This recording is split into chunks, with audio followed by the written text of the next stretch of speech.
Hi guys, how are you all today morning?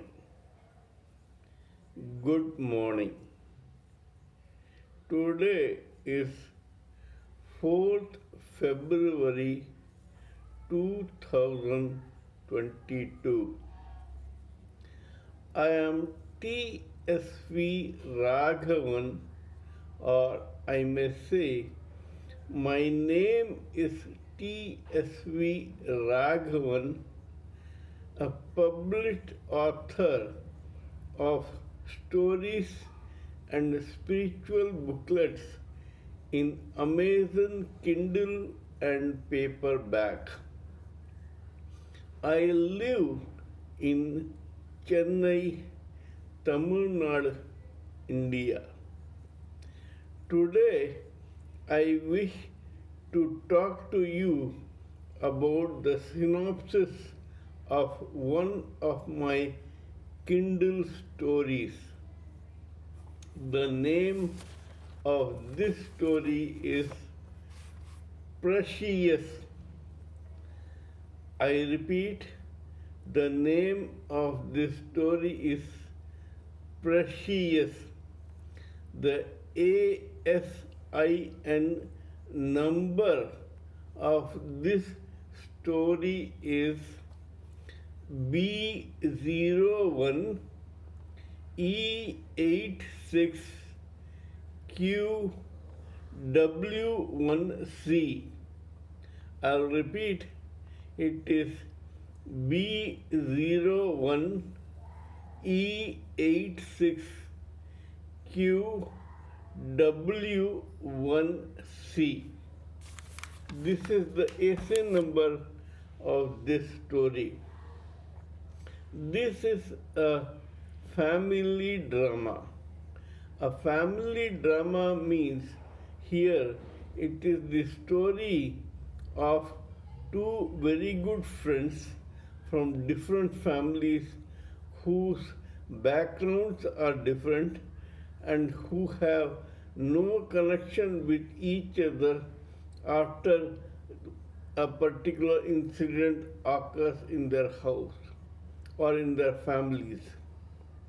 Now I'll go into this story in detail. This story goes to prove that nemesis or God's retribution strikes even the most wily, cunning, and conniving person when he or she knows least, or when he or she is least prepared for it. This shows that whatever you say or do in your lifetime comes back to you with interest in this lifetime or in the next. Retribution is a must. Retribution is a nemesis.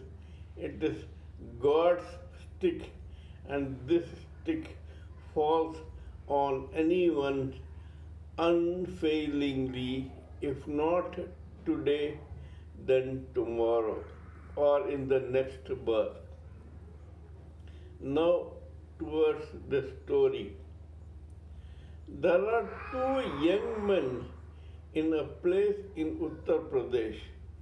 One is called Singhal and the other is called Gupta.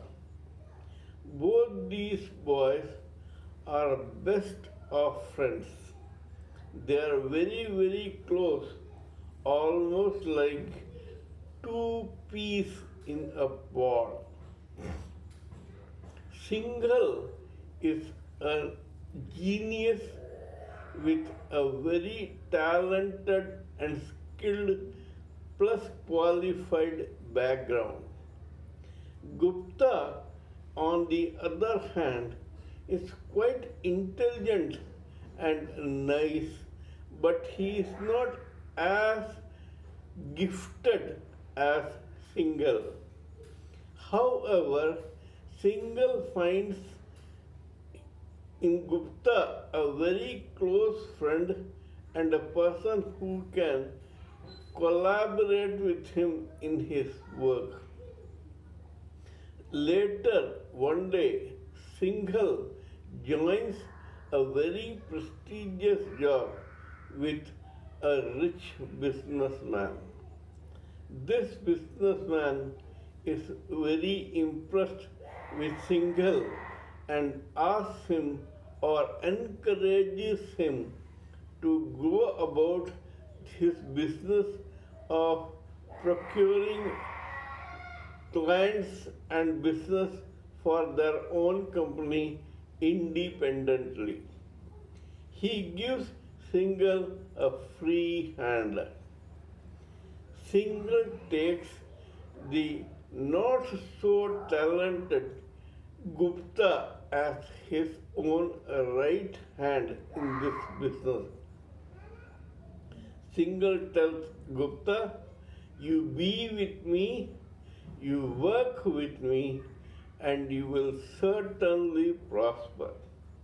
Gupta agrees. Later, what happens is, after they have been successful in their work for around 10 years, one day Gupta and Singhal go to meet some client, and while they are coming back, they jubilantly tell their own owner that they have succeeded in a very lucrative deal and that the papers can be finished later. Now, this businessman is unaware of the existence of Gupta, but he cares only about Singhal. Now, the jubilant businessman gives a check in favor of Singhal's new firm as commission for the work done. He does not know that this firm has two partners, both 50-50, one Singhal and one Gupta. In fact, it is not 50-50, it is 75-25. Only these two know about the percentage and the existence of this firm. Now, what happens is, while they are on their way back, there is an accident, and in that accident, Singhal gets killed, but Gupta survives with some injuries.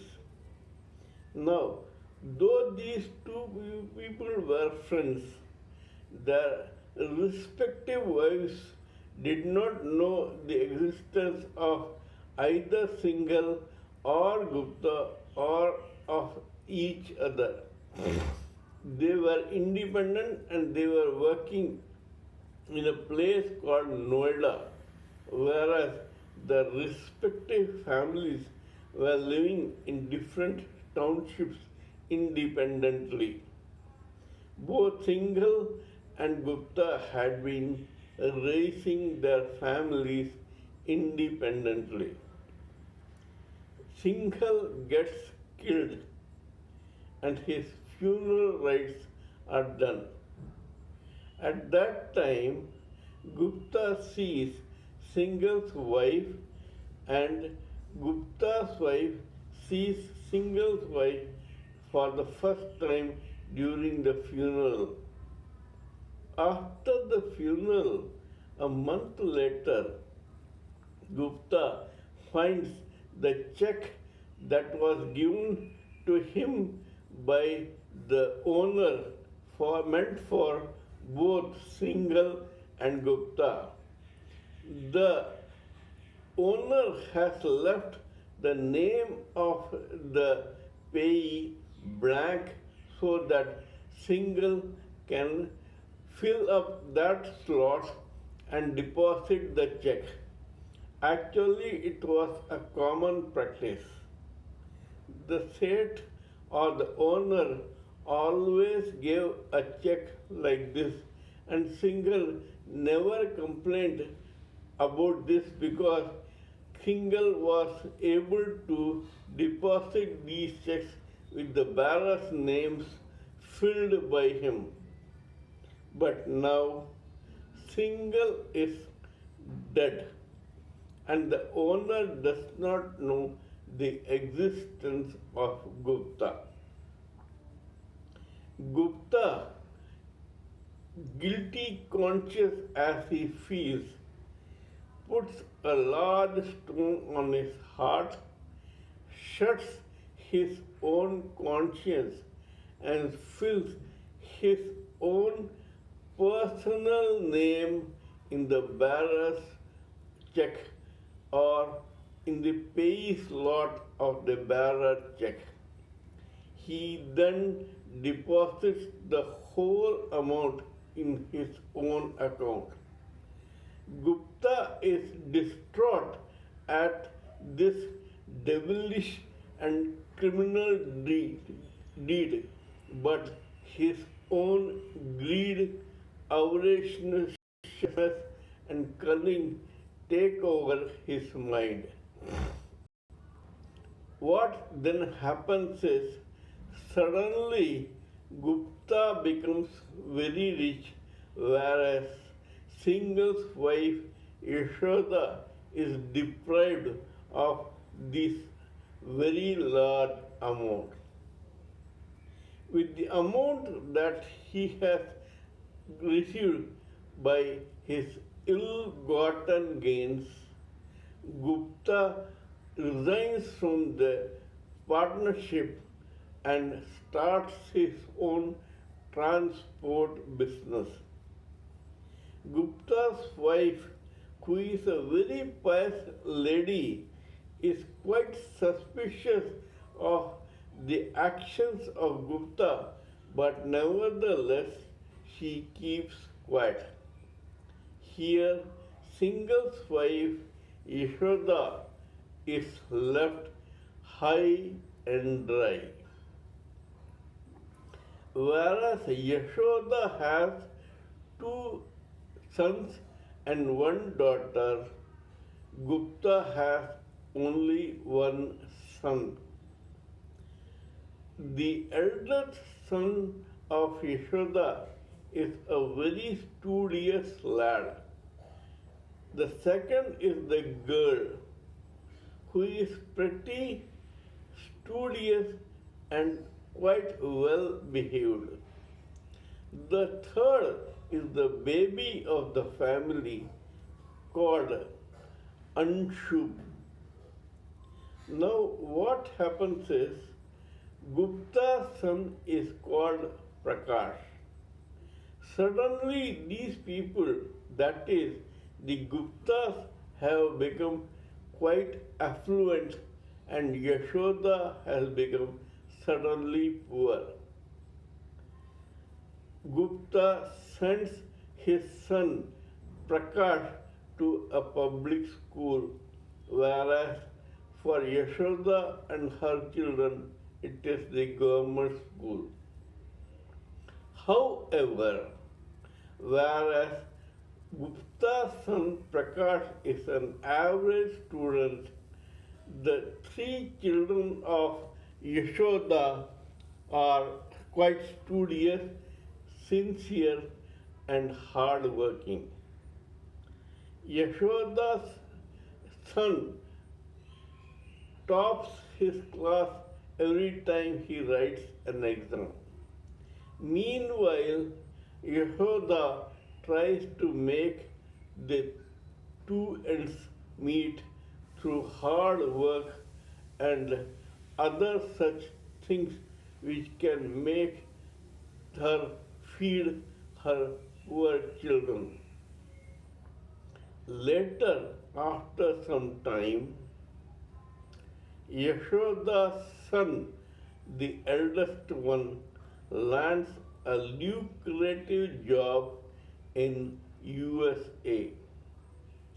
Her second daughter, that is her middle child, the daughter, the only daughter, marries into an affluent family, whereas the third child, Anshu, joins a television channel initially as an intern and later as an anchor and news reader. Meanwhile, Gupta's son Prakash joins his father in their family business. Later one day, while going through the old books and papers of Gupta's family in their house, Gupta's wife finds a diary in which Gupta has deliberately mentioned his misdeed because he was guilty conscious and guilt ridden. Gupta's wife, the pious lady, goes wild.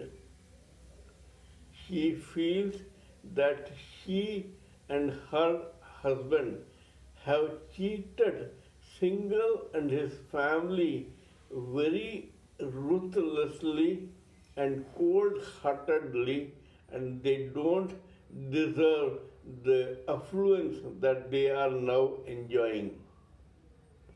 Gupta's wife commits suicide. Gupta is distraught and guilt ridden. Meanwhile, unknown as to why his mother had committed suicide, Gupta's son tries to take over his father's business and manage it because now the father is not interested in the business. However, in that process, Gupta's son gets into a wrong company and gets shot. Now, Gupta has finally seen Nemesis strike him ruthlessly at an age when he should have retired and enjoyed life. His wife is dead and his son is dead. Gupta loses his mind.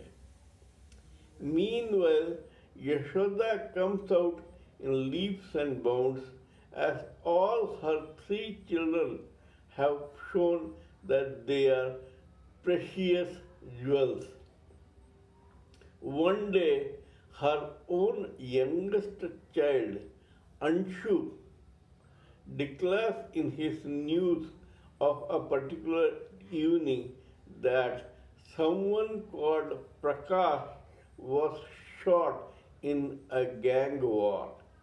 Unknown to him that this Prakash is none other than Gupta's only son. Later, when they have become quite affluent, Yashoda tells her eldest son that they should do a ceremony in a temple on her husband, that is Singhal's, that is the eldest son's father's birthday. They do so and distribute food and alms to the needy on that day. One of the person who is standing in the queue is the distraught and wayward and mad Gupta himself. Suddenly, Gupta looks at the portrait of Singhal and recognizes it. He is very, very ashamed of himself. Today, he is eating food on the birth anniversary of the very same friend who once he had so cold-heartedly cheated. This is too much for Gupta, and he dies of a heart attack without anyone knowing who he was and how he was related to Singhal. This shows that whereas a good man, even when he died long ago, is worshipped and he can do charity even after his death, the other man who was bad, cruel, avaricious, conniving, and cunning suffers a forlorn and unknown death in a temple in front of his own friend who he had once cheated. This is a story about what you say and do comes back to you with interest. If you are a good person, good things happen to you despite several troubles in the middle. Whereas if you are bad, even though you may enjoy life for some time, Nemesis will certainly strike you at the wrong time, that is, at the wrong time for you and the right time for God. So, we should always remember to do only good, or we should never do anything bad. Either we can be normal or good, but never bad. Because we should never forget that if we do bad, we are going to suffer for our deeds, if not today, then tomorrow or in our next birth. Kindly read this story and let me know what you think of it. Please subscribe to my channel and press the bell icon so that I may keep reminding you of my other videos. Till we meet next time in my next video, it is a good day from TSV Raghavan.